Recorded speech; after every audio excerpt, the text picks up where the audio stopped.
Assalamualaikum warahmatullahi wabarakatuh. Alhamdulillahi rabbil alamin wa bihi nasta'inu ala umurid dunya waddin wassalatu wassalamu ala asrafil anbiya'i wal mursalin wa ala alihi wa sahbihi ajmain. Amma ba'du. Salam kebajikan untuk kita semua. Yang saya hormati segenap dewan juri serta teman-teman sekalian yang berbahagia.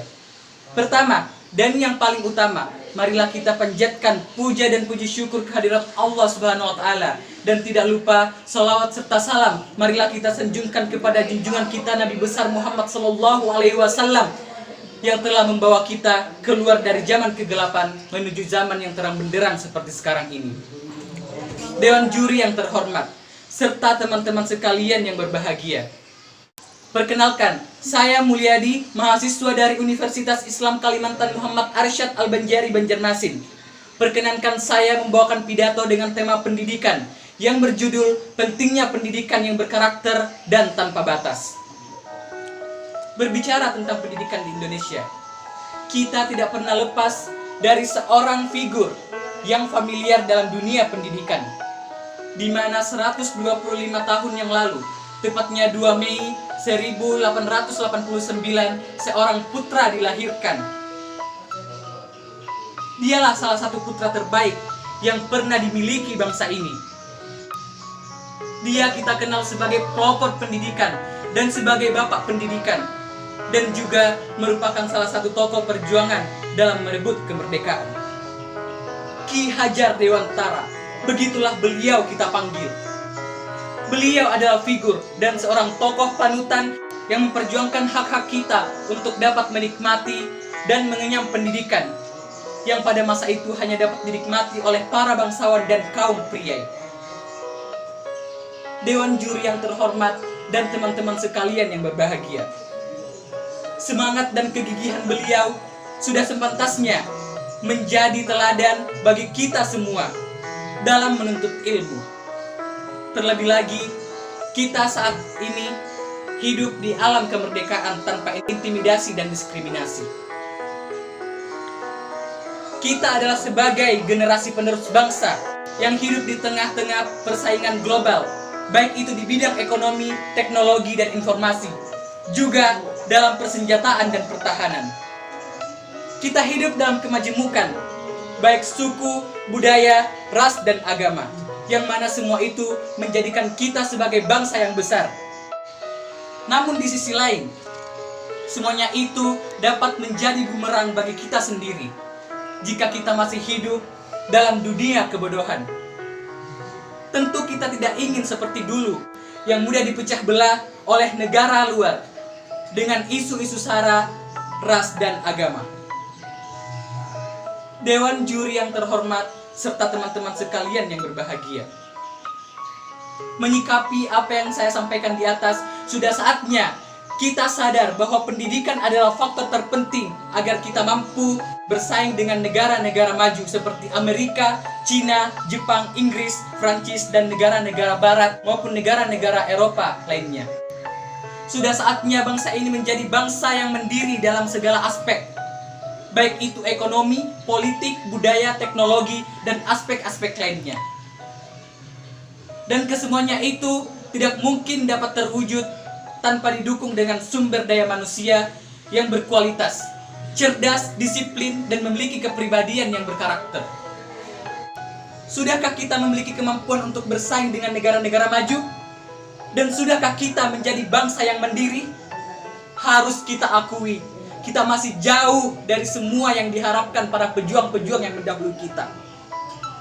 Bahkan sangat miris kita juga harus mengakui bahwa masih banyak di luar sana orang-orang yang tidak mampu mengenyam pendidikan hanya karena faktor ekonomi dan sebagian lainnya hanya sampai tingkat dasar karena rendahnya kesadaran tentang pentingnya pendidikan.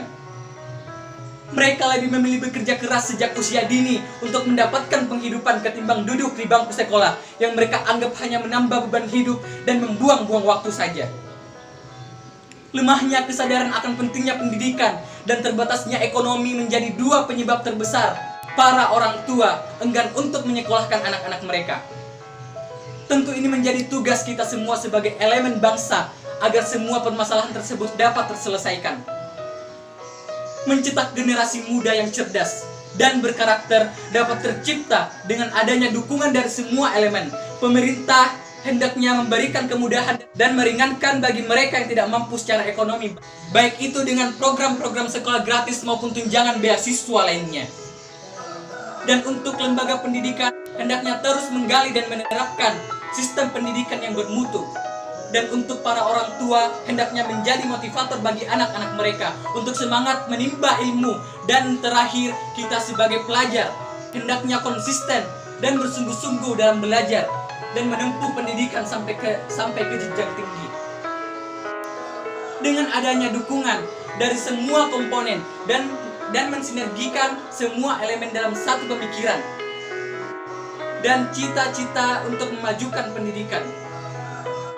Bukan suatu yang mustahil, negara ini akan mampu menjadi negara yang besar, maju, dan disegani oleh negara lain. Terlebih lagi Indonesia pada hakikatnya adalah negara yang kaya dan sumber daya alamnya, jika dikelola dengan sumber daya manusia yang cerdas dan berkualitas, tentu sangat mudah untuk menjadi negara yang mandiri dalam bidang ekonomi.